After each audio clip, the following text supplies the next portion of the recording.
This episode of the Baby Sleep Connection podcast is called Using Light to Support Sleep, a conversation about quantum biology with Carrie Bennett. Now, the conversation you're about to hear is both fascinating and enlightening for me. And because quantum biology is a relatively new field, and because it's not very well understood yet by most of us, even those of us who have heard about it, it was important for me to include some of the references of research that explores some of the concepts that Carrie Bennett mentions in this podcast. So if you head to the show notes because you like a deep dive and you like that science side of things, you'll see a list of some of the key articles that I pulled to provide a bit more of a deep dive into some of those pieces that Carrie brings up. Now, I also want to point out that this was recorded in a very deeply cold season in January of this year. We were in a cold snap, and I am choosing to publish it now in June, just past the summer solstice, when we have the most light we will have all year. Because if you are going to take some of the strategies and suggestions that Carrie makes in the podcast, it sure is easiest to do that when the days are long and the weather is warm. My hope is that if these ideas resonate with you, that you'll get into the flow and get into the routine of using some of these strategies now when it's easiest, and that might help carry you through those cold, dark winter months. So sit tight, listen to the interview, enjoy it, and as always, reach out and let me know what you thought. We now know that it's not the light coming from the moon that's impacting our physiology. And instead, it's both the moon's gravitational effect on the Earth as well as subtle energy that's coming from the moon and influencing the water inside of us. Welcome to the Baby Sleep Connection, a podcast that explores baby sleep and more through the lens of attachment and development. I'm your host, Heather Boyd. I'm a mom of 3, an occupational therapist, and a certified infant and family sleep specialist. If you are a tired parent who wants to support your baby sleep holistically, keep listening as we delve into approaches that go well beyond the usual strategies of wake windows and bedtime routines. Your baby's sleep is connected with so much more. Hello, and welcome back to the Baby Sleep Connection podcast. I'm your guest, Heather Boyd, and actually, I am your host, Heather Boyd, and I have a special guest today, Carrie Bennett. Carrie is someone with multiple degrees in biology, nutrition, and body work. She is an educator in the field, the emerging field of quantum biology, which we're going to delve into. I know just the tip of the iceberg of this topic. She's going to really unpack it for us today. She shares research and clear explanations of quantum mechanics and how it plays out in human health. Carrie focuses on helping people use light, water, and nature to thrive. And for anyone who has done any listening to me at all, you know that I value all of those things, especially in the context of sleep. Carrie, thank you so much for being here today. Yeah, thanks for having me, Heather. I'm excited to chat with you.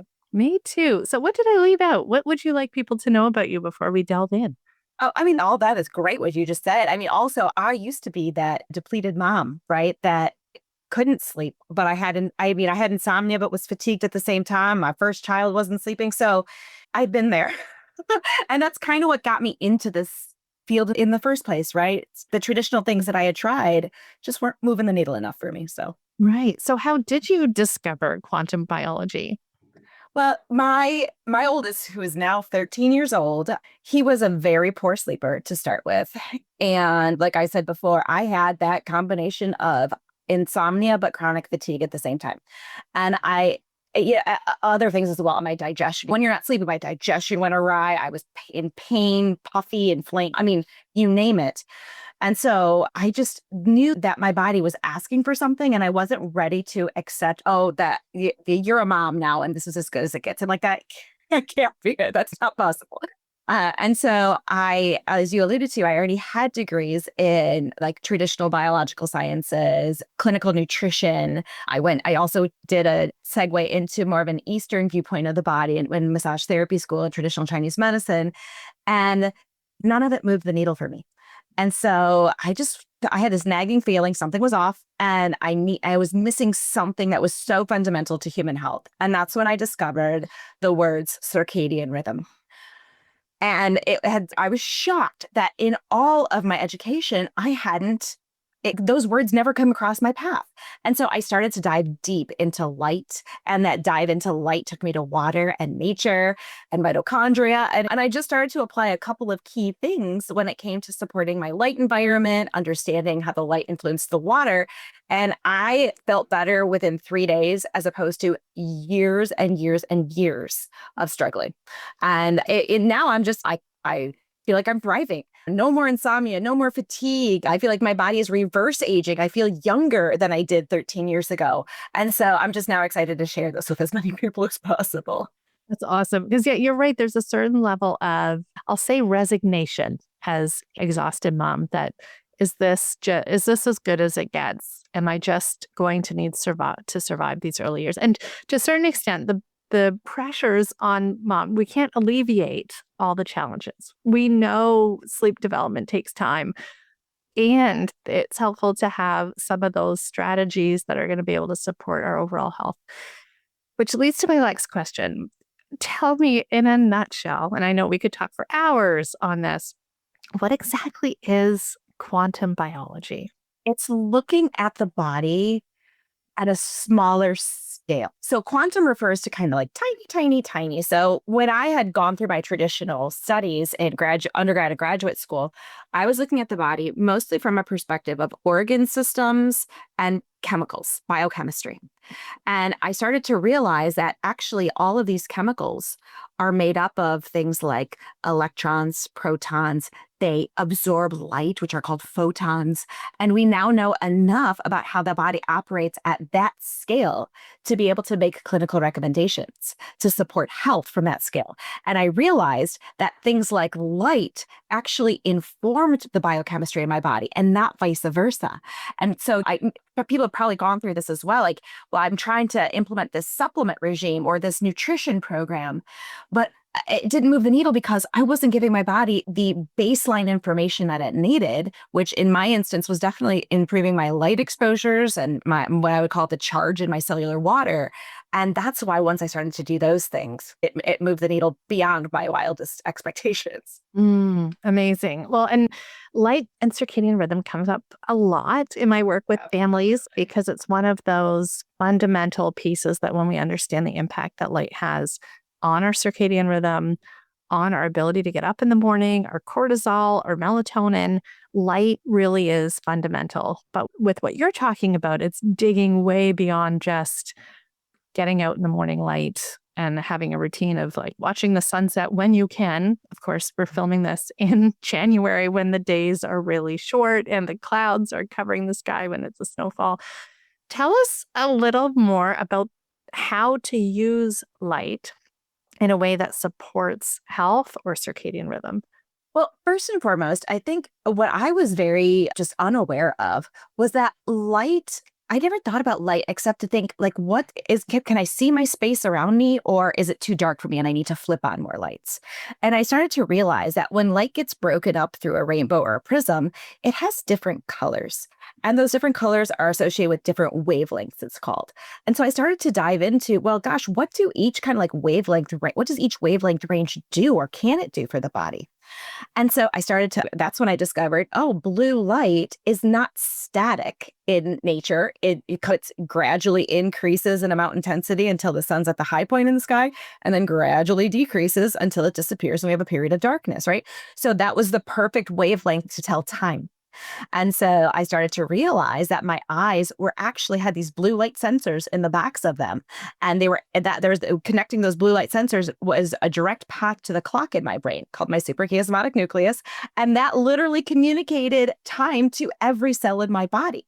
And so I started to think about, okay, well, at the time when my first child was born, I owned a wellness facility. And so I was getting there at 5 o'clock in the morning, flipping on all lights, and I was never outside in natural light. I was never experiencing true darkness because, like most new moms as well, it's like, I want to be able to see my baby at night. So I got all these night lights on.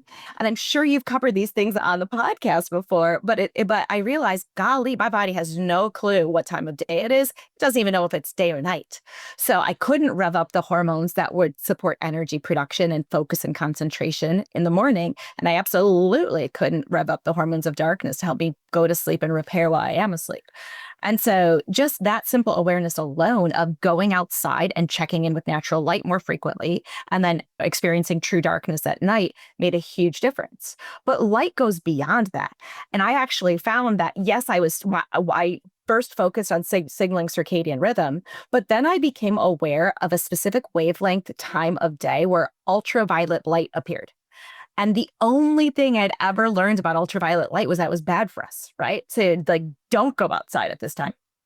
And I started to realize, but wait, if ultraviolet light was bad for us, why do we actually have sensors for ultraviolet light on our body, on our skin, in our eyes? Why would we have those? I mean, is it supposed to just warn us? But no, that wasn't the case. I started to realize that our body was really, really looking forward to absorbing that high energy ultraviolet light, especially in the morning. It transformed my brain chemistry like nothing I'd ever experienced. And so in our eyes, we've got like a lot of blood flow. And in that blood, we've got amino acids that specifically have a ring-shaped structure to them, like little benzene ring. They're called aromatic amino acids. And when those aromatic amino acids capture ultraviolet light, it transforms them into a new chemical. So tryptophan becomes serotonin, phenylalanine becomes dopamine and norepinephrine. And I started to maximize that morning UV exposure, not by staring at the sun, but just by being outside with naked eyes, no sunglasses, because that was me as well, with naked eyes. And golly, I would come back inside and my focus, my mood, my concentration, my joy and excitement for the day just amplified drastically. And so it's like, there's so many things, Heather, that I didn't realize that light influence. I mean, that's just the tip of the iceberg there. But I mean, that right there, by setting my circadian rhythm and maximizing that UVA rise, moved the needle so much for me. Fascinating. And I think about those early days of parenting when we're overwhelmed, exhausted, especially the winter babies, like now parents becoming parents in the winter, how easy it is to just stay indoors. And we're going through a real cold snap right now as we're recording this. Yes, we are. And like it's a deep cold plunge. And I think if I didn't have to drive my kids this morning, I probably wouldn't have stepped out the door. Maybe those with dogs go out a little more in the morning because of walking. Right. But when I hear what you're saying about it, it was your energy, your focus, and your mood, because you're giving your body what nature intended your body to have in modern times when the temptation is just to stay indoors. And I'm not saying indoors it's so lovely to stay in those fuzzy socks and have the slippers on and get a warm tea. How can a parent balance that sheer exhaustion where they want to just stay in with the minimal effort to access this morning light on your eyeballs, on your skin, to be able to balance things out? The cool part in the winter is that the effect is mostly through the eyes. And in the summer, you can get it through the eyes and the skin. So I don't need parents going naked outside and laying in the snow, right? Don't take your babies outside and lay them naked. It's like, no, it's... But what I did realize is like our brain starts to build in what's called circadian predictability. And so little hits actually matter. So I'd much rather my clients be consistent with a little bit of like what I would call sunrise time and a little bit of UVA rise as many days of the week as they can do. And we're talking like 3 to 5 minutes, as opposed to on a Saturday, that's maybe the sun's out, we want to go outside and we're outside for 30 minutes during that chunk of time. It's way more effective to actually do small hits more consistently. And so what I'll tell clients, and this is what I did this morning, because you're right, wind chill is negative 24 currently where I'm at. So when I woke up this morning, I opened the back screen patio door and I like completely open and I stuck my head out like this and I looked up at the sky. And thankfully that faces east, so it's the bright part of the sky. My eyes got that signal, even if it was cloudy, right? It was cloudy outside. My eyes got the signal. Oh, the blue light is increasing. The brightness is increasing. The day has started. Similarly, then I did that same thing when UVA rise appeared, which is for me about an hour and 10 minutes currently after sunrise. And so I just opened it up, stuck it out. It's like I just get the signal. And today's unique. Kids are not in school. We have a wind chill advisory, so we haven't had kids in school yesterday, today, likely not tomorrow as well. But when I am driving to school, I will open the sunroof, if at all possible. Even in the cold, right? I'll crack the windows open. And those are instances too, where if there's a baby in the car, bundled up, fine. But baby, like my youngest, my third, he was the beneficiary of that, my knowledge with this. It's like he was the one who had the sleep troubles, because I finally figured out, I don't need him outside all the time. And it's better for me to do these little exposures. And so I encourage parents for themselves and for their kids as well, to recognize it's not about like long exposures and perfection. And instead it's about short, consistent exposures that ultimately, over the course of, if you're consistent with this for a couple of months, it builds in that predictability. So then all of a sudden you've got sick kids or a work deadline and you can't get outside the way you might have been doing before. Your brain knows that body's not stupid. Your brain knows, I'm anticipating this is when UVA rises. So I can start to generate those chemicals, maybe not as efficiently, but I can do it for Carrie. And then I'll just get back into the habit as soon as that's possible for me again. And I love it. I haven't had one client who's gone through experiencing what it feels like to set the circadian rhythm and to get UVA rise and consistently like say, I don't want to go do that anymore. Like, I'm not interested. Like, I've never had one person do that. And so I know now that this is not just me that's receiving these benefits across the board, regardless of how old you are. This is something that you could implement and start to receive the same benefits that I'm talking about here. Right. And by doing it consistently, you could look back even a couple of weeks in just to see if I measured how I was feeling, if I rated it 2 weeks ago, or rated how restful I feel or unrestful I feel in the morning, and then kind of reevaluate as subjectively as that would be. It would give you something. Whether this is your first time listening to the Baby Sleep Connection podcast or you've listened to every episode, I want you to know about the podcast listener guide that I've developed. In it, I have my 6 most popular episodes of the Baby Sleep Connection podcast, my list of favorite parenting books about sleep and development, and a few additional free resources if you're looking for more support. To get it, go to familysleep.ca/podcast. And now back to the episode. Your consistency piece I'm really thinking on, because it reminds me of like brushing your teeth. I've said this to my kids. You can't just save up all your brushing to like the day before the dentist or just on weekends. It's a little bit every day. And so that's what you're saying with the light is it's the consistency every day, the patterns that you're building, which means it becomes more of a routine or habit, which makes it built in a little bit more easily. Exactly. That's exactly it. And there's times of the year where it might be where we may want to stay outside more. So like you said, we're recording this now, the coldest stretch of the year. For me, these little hits are doing something. But I also then, as soon as the cold spell goes, I get so excited about going back out even in the winter and doing this UVA rise walk. And the way that people can figure this out, I'm not sure if you've talked about this, but there's apps where you can program in your geographical location. My friend and colleague in this whole space, Sarah Kleiner, developed an app called the My Circadian app. So program in your geographical location. It'll tell you this is when sunrise is. Here's when UVA rises. Here's sunset. And in the summertime, here's when UVB is to be able to make your vitamin D. And so like savvy people are developing these things so we don't have to just be like, when am I supposed to go outside? And so now then during the spring, summer, I specifically am blessed to be able to drop the kids off at school, do a little work on the computer, and then go outside for about a 20 to 40-minute walk. And I would do that when I had my son at home too. I had parents and stuff. I was blessed to have parents stay to be able to help me with my work at the time. But we all looked forward to going out and doing that UVA rise stroller walk together or just playing in the yard. And so I highly encourage parents to incorporate this for themselves, but also playtime for the kids. Oh, and Heather, one more thing on this. I've even had school teachers who take their kids out specifically during UVA rise, come back inside, keep the fluorescent lights off. Their school kids can focus so much better after that. Interesting. And so there's so many ways that we can incorporate this like beautiful window of time of this morning light exposure. Interesting. Well, I think about the balancing out the barriers with the circumstances. I look back at when my first was born, we were living in a stacked condo in Toronto, daily walk was not happening in the morning. But by the time we moved to the suburbs, my excuse to get them out in the morning was to go visit the mailbox and see what was in there. And I didn't think about it in terms of light. I just thought of it in terms of maintaining my sanity by getting out in the fresh air. But light would have been part of the equation there, just not deliberately, not deliberately. I'm also thinking about the number of kiddos or parents that I say with sleep development, those patterns really, if they haven't shown up before 6 months, 6 months is really where those patterns are. And I have families for whom that isn't happening. It's that pattern isn't to be found anywhere. And I'm beginning to wonder how much more folding in this light piece would make a difference.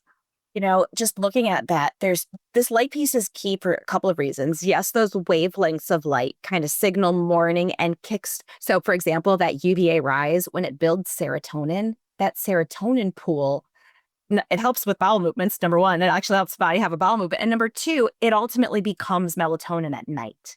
And so that's a biochemical piece there where it's like, let's make sure we're triggering adequate serotonin production so that tryptophan, and then the melatonin breaks down into tryptophan while we sleep, right? So tryptophan to serotonin to melatonin. And I always think of the tryptophan as the turkey. Yeah. Why you feel sleepy after Thanksgiving dinner. Let's delve into the hormone piece because I talk about two main hormones with my clients, the cortisol in the morning that tends to get a bad rap, but I call it the get out of bed hormone and the melatonin at night. But you've mentioned serotonin. So unpack that for me a little bit. When does it kick in? How do we support it? And why does it matter? So ideally what we're doing, I'm going to start at the evening here, because ideally what we're doing is we're blocking that artificial light at night, which I typically have clients do with blue blocking glasses, and dimming the house. And as a side note, because for those that cannot see you, you are wearing blue blockers right now. These are yellow, right? Yellow. I know and so for people who can see, it's going to be interesting because they do look like they're dark enough. Here's my orange ones. And then I also have some clients need red.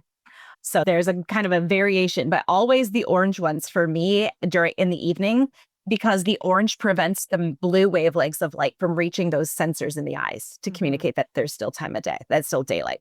And so again, we're really trying to tell our body there's darkness here and it's nighttime. That causes the increase of melatonin, which when the increase of melatonin in the blood also reaches what's called the buildup of adenosine in the brain, that's a chemical pressure in the brain to fall asleep. When those paths cross, we go to sleep. But then that melatonin doesn't just drop off. That melatonin runs so many of our repair programs while we are asleep. And as it's running its repair programs, it's getting metabolized and broken down into tryptophan. And then that tryptophan is why when we wake up in the morning, we may not be like, I'm going to take on all my day right now. I mean, maybe you are. Kudos to you. But, sometimes it may take us a little bit longer to get rolling. Helping us there is the circadian predictable surge of cortisol, which is starting to increase. But then that can get reinforced, that drive to kind of be motivated in our day and have a clarity of thought is when that tryptophan gets ultraviolet light exposure.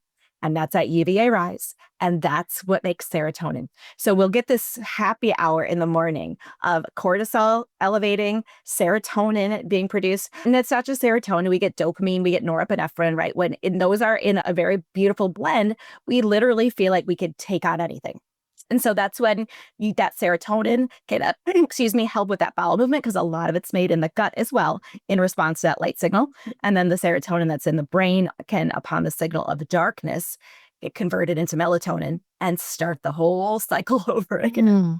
Well, and that serotonin bowel movement connection is interesting because a fair number of families I work with, constipation is part of the landscape of what is, I think, often much more with the constipation in terms of discomfort impacting sleep.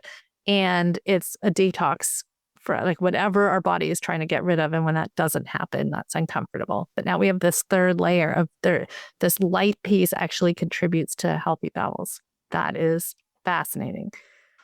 I want to talk to you about a few light examples that I have that I know parents grapple with managing. The first you'd mentioned, the night lights. In nature, it's cyclical as well through the night, how many stars we're seeing, whether it's a full moon, whether it's cloud cover. What's your sense of whether night lights, or to what degree night lights would interfere with this whole process and how to minimize that? Sure. So night lights have to fit two categories right there in order to not be negatively affecting baby or even parent. And that would be they have to be dim enough to be less than what's called 2 lux, right? You want to have a very dim bulb, and they can't be emitting blue wavelengths of light. And so these days, you'll find a lot of companies that are making orange, amber, or red toned light bulbs that fit that category. And also, I want the light bulbs to be lower, the same place that campfire would be, as opposed to things that are overhead. And so if you can kind of fit that in, then You mean physically lower? Not oh my goodness. Sorry, I just assumed you meant less bright. So this all goes back to, from an evolutionary perspective, what are our bodies expecting based on human evolution and human history? And at night, we are not expecting the sun to be in the sky. So all of that overhead lighting is more like the sun, and it's probably just as bright as the sun too in some cases. yeah.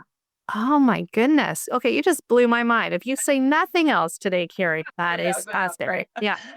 And so what that could oftentimes look like is there's even little red incandescent battery operated string lights that I'll have people put like in key locations, let's say in baby room or below the changing table. And once you start to experience darkness more, your vision in darkness becomes like bionic, right? You can start to see so much better in the dark than you could have before. And so whereas with my first child, where I thought I needed like this bright light to be able to change his diaper, with baby 2 and 3, that completely changed. I was very, very capable. Without that, my confidence was a little bit higher, but also so was my ability to see in the dark, which then kept baby a lot quieter to go back to sleep and things like that. So those are things that you want to be aware of in terms of light. And you alluded to the moon and the stars. We now know that it's not the light coming from the moon that's impacting our physiology. And instead, it's both the moon's gravitational effect on the earth as well as subtle energy that's coming from the moon and influencing the water inside of us. And the way that I can confirm this is that they've studied sleep patterns in both cities where there's a lot of light pollution and you can't necessarily see or be impacted by the different phases of the moon, versus sleep patterns in more ancestral populations where they have no light pollution, right? And so you absolutely can see the stars and the moon a lot better. And the sleep patterns looked very similar. And so there was more of it's leading up to the full moon, not on the full moon itself. I don't know if you've seen that, but leading up to the full moon is when sleep was more likely to be disturbed. And so that again was another hint. Maybe it's not the brightness of the moon. Maybe there's a subtle energy pattern that we're designed to have slightly disturbed sleep, or the potential to have lighter sleep leading up to the full moon, which likely corresponded with fertility and ovulation. And that's how that impacted us. So if you do like to have, let's say you don't have light pollution and you like to have your curtains open at night and you can sleep well with that, go for it, because it's not likely that light from the moon is affecting you in a negative way. Well, that brings me to another question related to light, because street lights outside, which ironically often are blue light. Well, and actually, I'm going to prelude this with a question. If it looks red, is it red? If it looks blue, is it blue? And if not, how do we know? Well, unfortunately, none of them are going to be. So let me put it this way. The only bulbs that would not have the bright blue or green that could be negatively impacting us would be incandescent bulbs. And those incandescent bulbs are not utilized by cities anymore because of the energy inefficiency of them. And so now you may have we still in my city have a couple of streetlights that are older and have a bit of an amber casing to them. And so when I do take my meter out, so you do need a professional meter, when I take my what's called spectrometer out, the blue is less dominant than these brand new ones that are just like bright white, like surgical, very surgical whites. And so that I would say those are better, but still they contain too much blue and too much.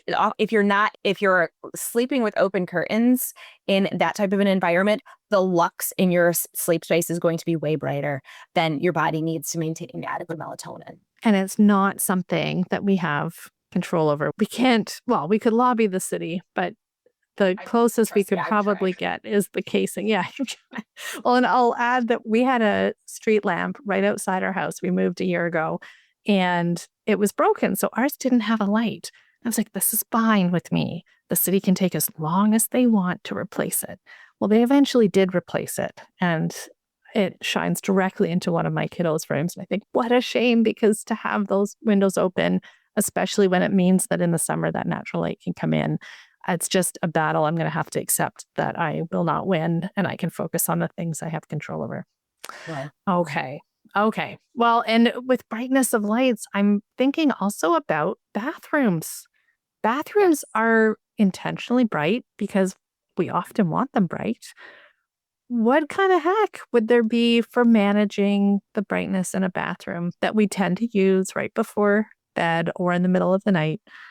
one of my favorite things is actually to have a portable light that I bring with me. And there are these, like, for example, Huga makes these lights that are very amber or red, depending on what you feel comfortable with. They're designed to be clip-on book lights, but you can essentially squeeze where the light source is, and you can change the brightness and it'll change, but nothing aggressive. It'll go 3 times as bright or essentially 3 times as dim. And it's like your torch. It's your very own zero blue light torch that you can bring and clip wherever you need to. And that, for me, it feels very safe for me to use. Now, if that doesn't feel safe for you, then there are bulbs, right, that they'll make for, let's say, nurseries, for example, that do not have any blue light. They're going to likely be less bright. They're likely going to have zero blue light, so they're going to feel more of an amber orange tone to them. Put those in the bathroom that you're going to use before bedtime. I also I always have my orange tone blockers on. And so even if my husband flips on the bright light ones, like that are associated with our master bathroom, it's not going to impact me in a negative way. And the stress of freaking out and yelling at my husband is way worse than what's doing to my melatonin. Okay, so we've delved into the serotonin. We've touched on the melatonin piece, the breakdown of it. Let's talk cortisol. Sure. So cortisol is reinforced in 2 ways. Number one, that morning light, that increasing blue. That is the very first thing that happens when our eyes start to perceive that blue light is here and is increasing, is that clock in the brain communicates to our mitochondria that live in our adrenal glands. And those adrenal gland mitochondria start to make a master hormone called pregnenolone. And so cortisol is part of that steroid, or what's called the steroid or sex hormone pathway. And pregnenolone's at the top. And then that pregnenolone, based on our perceived sense of safety, time of day, and time of our fertility cycle, that then can get divvied up into an appropriate cortisol surge in the morning, and then the rest of the hormones of reproduction. And so there's a really important signal about that morning light that allows that process to take place. Interestingly, that's reinforced by our ability to connect to Earth's electrons. So the surface of the Earth is full of negative charge that we now know. We've seen before and after studies of what's called earthing or grounding, and we can pull those electrons into us, and we can see changes in things like the healthy blood flow. We can see before and after changes in inflammation. So we know that flow can take place. But what most people don't realize is the flow of electrons, or the current of electrons in our geographical location, also has fluctuations over a 24-hour cycle. It's called the Carnegie curve. And so based on the amount of charge we're pulling in from the Earth, that can also signal time of day. And so that's why studies on people who earth for a certain amount of time, or even ground indoors, because it's reflected in the fact that outlets are grounded, and that current is reflective of what's happening outside. We actually then can see studies in people who were sleeping grounded. All of a sudden, they went from having cortisol curves that were kind of all over the place to a natural sync without controlling for light exposure. And so that's a secondary cortisol reinforcement. So I'm thinking the morning light that we're accessing outside, if we also add in walking out onto the lawn in bare feet. When it feels comfortable to do so. When it does. Absolutely. Not at this point in time, although I have been known to go out barefoot to bring the garbage out just so that I have they're freezing by the time I get in. I know. Same. That is I check the mail barefoot. I know my neighbors are like, what's the lady doing? But like I do. That's one of my check-ins there. And then in the morning, if it's not negative 24 degrees outside, I will step into the snow barefoot. But like you said, this is a 30-second to 2-minute exposure at the most. Yeah. Okay. Gosh, that Carnegie scale I'd never even heard of. Yeah, it's pretty cool. I'm interrupting today's episode to share with you a new style of episode that we are running once a month at the Baby Sleep Connection podcast. It is a You Ask, I Answer edition. I am accepting questions from all of you tired parents who are looking for some answers around the struggles and challenges that you're having with your baby's sleep. If you would like to reach out to me with a question, you can reach me at heather@heatherboyd.ca. Include in the subject line, You Ask, I Answer podcast. If your question is chosen, I may reach out for some further details so that I can really do a great job of answering your question. When I answer these questions on the podcast, it is not actual advice or occupational therapy. It is purely using it as a case study to support tired parents like you who are looking for clarity around attachment-based, developmentally informed sleep support. I look forward to hearing from you. You've talked about earthing. Phil, I'm a little bit familiar with it. We have a grounding mat here. We just never have used it. Heather, I'm sorry, I lost your stuff. Oh, no. Let's double check. We're going to be able to, it might be on my end. Might just be slightly unstable. I do have all my kids home, and so the internet's hardwired. I'll keep talking. Oh, here you go. Okay, I got you now. Okay. Are we able to edit that part out? Yeah, absolutely. Yeah. Great. So you mentioned earthing and grounding. Give us a little rundown because I know just the tip of the iceberg on that one too. And it's for a lot of people who haven't heard of quantum biology at all. That's already a bit of a, I'll use a pun, quantum leap for them. But let's add in, we're on a roll. What is earthing and how might that be another layer that goes beyond and above the light?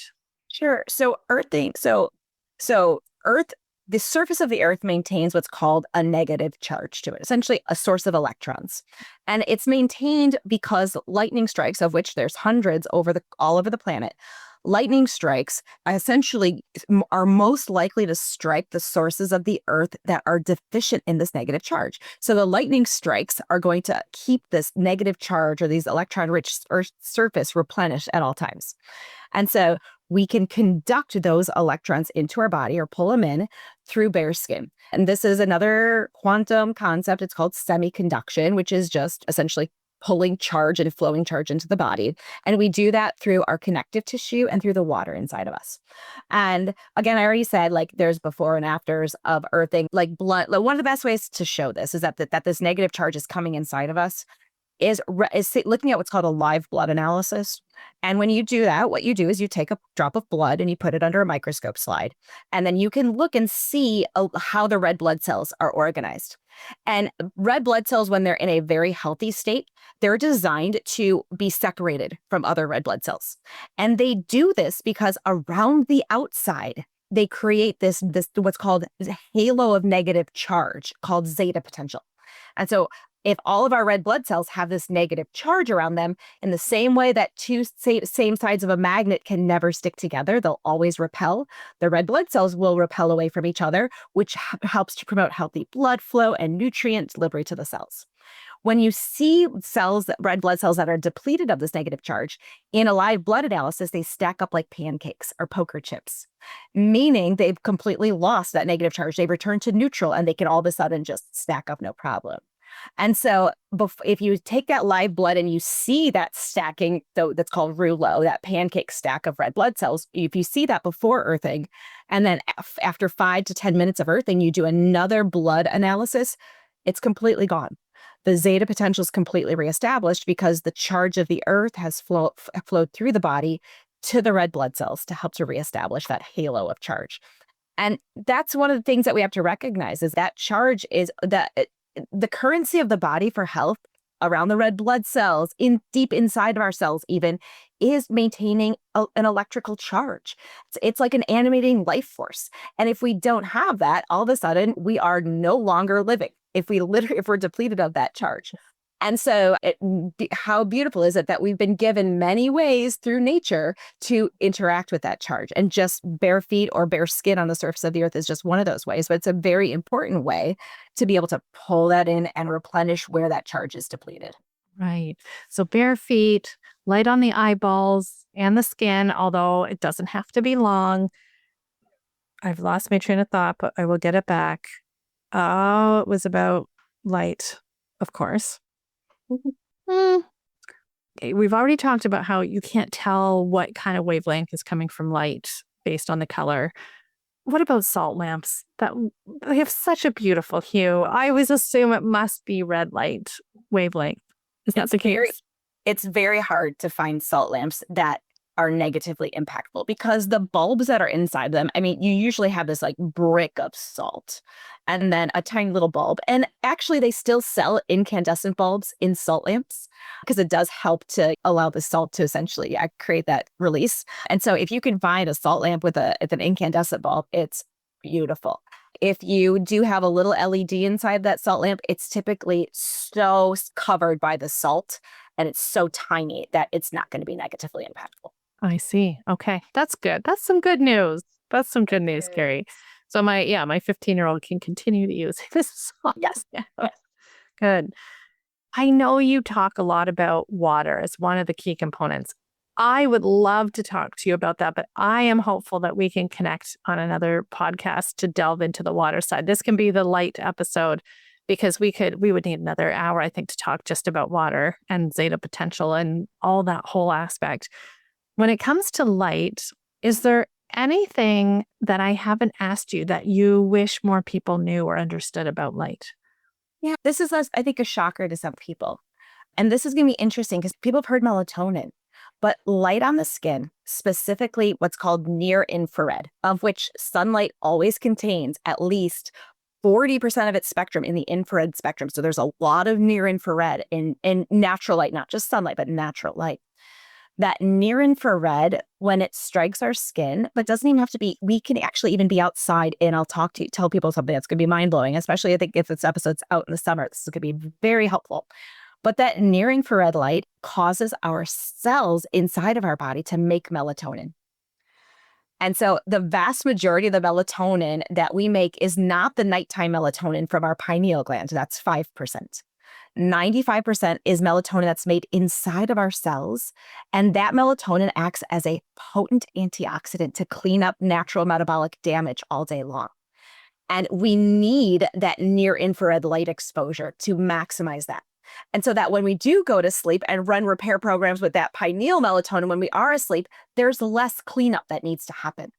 I liken it to, let's say I run a daycare and I've got a house full of 30 kids and I'm picking up after them all day long and wiping the counters and things like that, as opposed to waiting until the end of the day to do all the cleanup. And so this is helpful for people who may be going through some health challenges and they want to maximize their body's healing recovery. That melatonin, we want that infrared exposure on our skin, if at all possible, during the day. Modern light bulbs don't have it anymore. Modern window glass blocks it. And so again, getting outside. But here's where it's fun, is that a light researcher teamed up with a melatonin researcher. And they discovered that green plants and grass reflect near infrared light back into the body. So we could be sitting in the shade under a greenery or near greenery, and that light gets is sent to the body, and we can essentially have that same effect, that enhanced cellular melatonin response for repair. As long as it's outside, not behind a window. So no matter how many plants I have in my dining room, they may make me feel lovely in lots of other ways, but it's not going to reflect that near infrared. No, not necessarily, no. But it's like, I mean, if you have incandescent bulbs in your house, then maybe, but that's hard to come by. Well, I can't even get a side lamp for a bedroom anymore with incandescent. It's been interesting to even try to take what I knew before talking with you, Carrie, and apply it. I have one more question, but I think it was the window question that you answered, whether the windows block it, and they do. And they block ultraviolet, right? So that's why we do want cracked windows. If we're getting that light exposure through the eyes, yes, a window is nice because the lighting is going to be way more natural next to a window than you are in let's say, a windowless room under just light bulbs. But if you can open that window, please do so, because then all the light can come in, because that modern window glass will block the ultraviolet and the infrared portion, a significant portion of that. Now, I was going to post some information recently on what I had heard around circadian rhythm and how it develops earlier for those born near the equator. And I could find no reference. So maybe you are the person to ask. Do you know anything about the connection of how close you are to the equator and how that might relate to circadian rhythm developing in babies? I mean, there's shifts in magnetism, which may be occurring with that in terms of the equator. I haven't seen that research, but what I have seen is I was told, so mom number one, I didn't have this information. He's thriving, so kudos to him. Baby number two, I had this information. And so I immediately, my kids always had the flipped day night when they were born, because I was active during the day, they were sleeping, I was sleeping at night, they were active. And so when they were born, they had that flipped day night cycle. And I brought them outside immediately. As soon as even at the hospital, it's like we could actually open our windows in our hospital, and I would have baby being held near the open window. And within a matter of a week, they had flipped back. And that was before I knew that they could I knew that they weren't necessarily making the melatonin.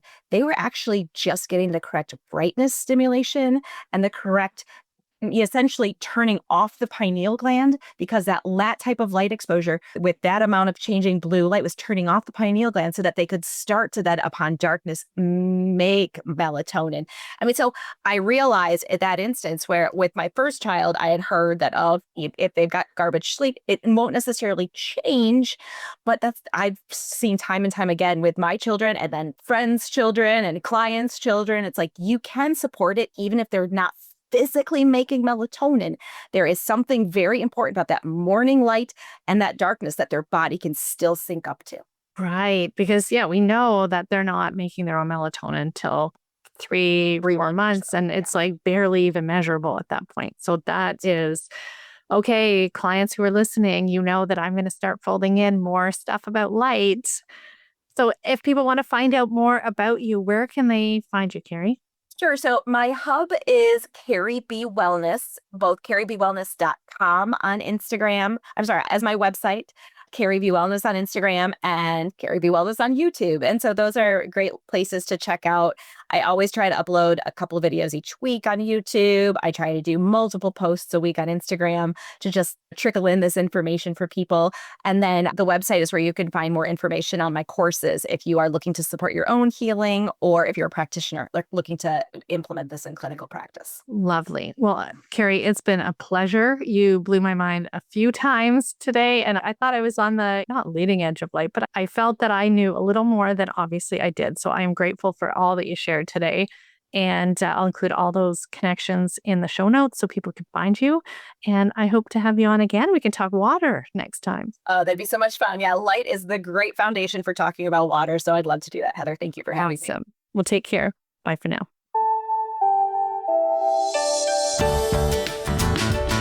Thank you for joining me on this episode. I do hope that you found the information and perspectives in this podcast episode helpful to you as you navigate your baby's sleep development. Of course, this podcast provides general information, and it isn't tailored to your family's reality or the specific needs of your baby. If you're concerned about your baby's sleep or health, be sure to reach out to your healthcare provider. If you're feeling exhausted and overwhelmed and you need a place to feel nurtured and reassured, you can find me on Instagram at familysleep.ca. Until next episode, look for the connections that support you and your baby.